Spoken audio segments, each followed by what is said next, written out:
মানার ব্যাপারটা। Israel Iran যুদ্ধের সময় বাহরাইনে ক্ষেপণাস্ত্রে নিহত প্রবাসী বাংলাদেশি আবুল মহসিনের পরিবারের পাশে দাঁড়িয়ে চট্টগ্রাম 10 আসনের সংসদ সদস্য সাঈদ আল নোমান।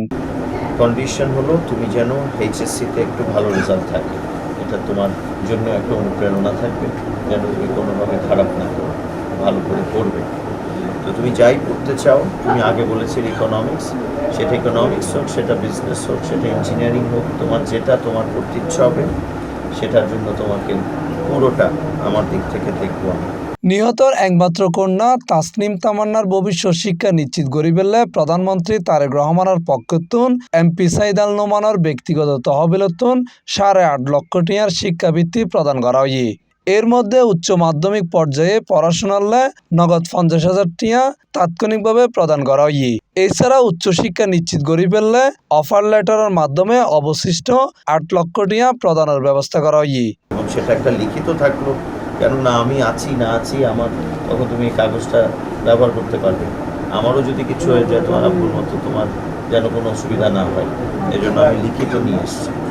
হ্যাঁ, 8 লক্ষ টাকার মতো তোমার স্কলারশিপ থাকবে, মানে এর মধ্যে তুমি যে প্রোগ্রামটা সেটা এটা দিয়ে কভার করে ফেলবে। হ্যাঁ, আর হলো তোমার কলেজ এই যে আরও 1 বছর বাকি, তুমি বলেছিলে আমাকে বোধহয় 4,000 সামথিং আসে মাসে। হ্যাঁ, তো তোমার এখানে 50,000-এর মতো আমি দিয়েছি, যেন তোমার কলেজের পুরো পড়াশোনাটা বাদ বাকি যা আছে সেটা কভার করে। ঠিক আছে, তো এই হলো কথা। আশা করি তুমি আর দুশ্চিন্তা বা তোমার পরিবারে কেউ ওর পড়াশোনা নিয়ে দুশ্চিন্তা করার আর কারণ নাই।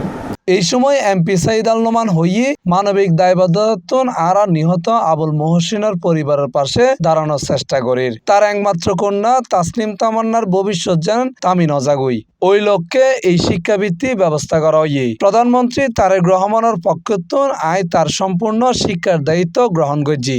যদি কিছু থাকে আমাকে বলবেন, যদি আরও কিছু কোথাও কোনো জায়গায় লাগে। আমাদের এই কাজটা তো আসলে মাননীয় প্রধানমন্ত্রী জনাব তারেক রহমানের একটা চারিদিকেই, কিন্তু তিনি আমাদেরকে বহু বছর ধরে শুধুমাত্র সেবামূলক রাজনীতির দিকেই তিনি আমাদেরকে ঠেলছেন, আমাদেরকে অনুপ্রাণ প্রেরণা দিচ্ছেন। সেটার অংশও কিন্তু আমার আজকে আসা। C+ TV Chittagong.